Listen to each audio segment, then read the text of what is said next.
सोहनी महिवाल की कहानी जो अमर प्रेम हो गई। क्या है ये स्टोरी, आज आपको इस वीडियो में हम डिटेल में बताएंगे। जब भी सोहनी महिवाल का जिक्र होता है तो पंजाब की चेनाब नदी का जिक्र तो होता ही है। तो चलिए आपको ये स्टोरी बिना देरी बताते हैं। लेकिन उससे पहले अगर आपने हमारा चैनल अभी तक सब्सक्राइब नहीं किया तो जल्द कर लें, बेल आइकॉन दबाना बिल्कुल न भूलें। वीडियो पसंद आए तो लाइक करें, कमेंट करें और शेयर करें।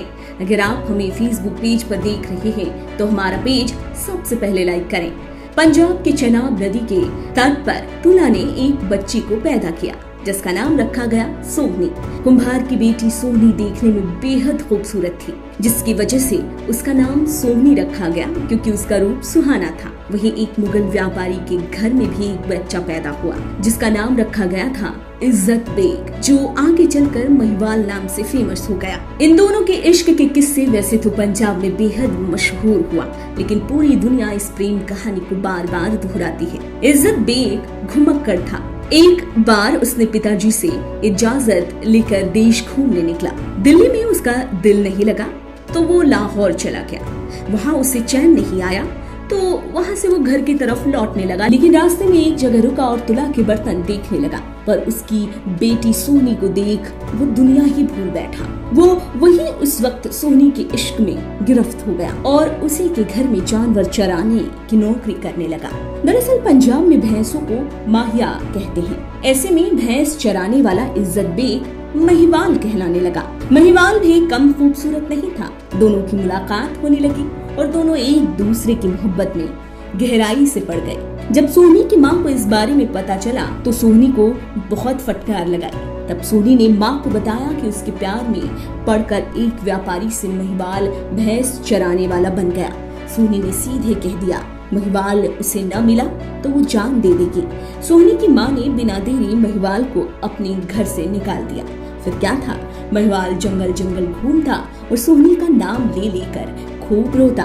दूसरी तरफ सोहनी भी महिवाल की दीवानी हो चुकी थी, पर आनन फानन में सोहनी की शादी करवा दी गई किसी और से। पर ये शादी सोहनी को कबूल न थी। उधर महिवाल ने अपने खूने दिल से एक चिट्ठी सोहनी के नाम लिखी और उसे भिजवा दिया। खत पढ़कर सोहनी ने महिवाल को जवाब भेजा कि मैं तुम्हारी थी और तुम्हारी ही रहूंगी। इस जवाब पर साधु का भेष धर महिवाल सोहनी से जा मिला। फिर से दोनों की मुलाकातें शुरू हुई। मिट्टी के घड़े से तैरती तैरती सोहनी चेनाब के एक किनारे से दूसरे किनारे पहुंचती और घंटों दोनों यानी कि सोहनी और महिवाल प्रेम में खो जाते। इस बारे में जब सोहनी की भाभी को पता चला तो सोहनी का पक्का घड़ा बदल दिया और मिट्टी का कच्चा घड़ा सोहनी को दे दिया। पर सोहनी इतनी दीवानी थी कि महिवाल से मिलने वो उसी कच्चे घड़े से चली गई और चेनाब में कूद पड़ी। घड़ा टूटा, पानी में सोहनी डूब गई। दूसरे किनारे पर पैर लटकाए इंतजार में बैठा महिवाल के पैरों से सोहनी का शव जा टकराया तो महिवाल ये देखकर पागल हो गया। उसने सोहनी के जिस्म को गले लगाकर चेनाब की लहरों में खो गया। फिर क्या हुआ ये कि सुबह हुई। जब मछुआरों ने अपना जाल फैलाया तो सोहनी महिवाल के गले लगे जिस्म जाल में मिले। जीते जी तो उनकी मोहब्बत कोई नहीं समझ पाया, लेकिन मरने के बाद गांव वालों ने इनकी मोहब्बत में एक स्मारक बनवाया। इस स्मारक को मुसलमान मजार तो वही हिंदू समाधि कहते हैं।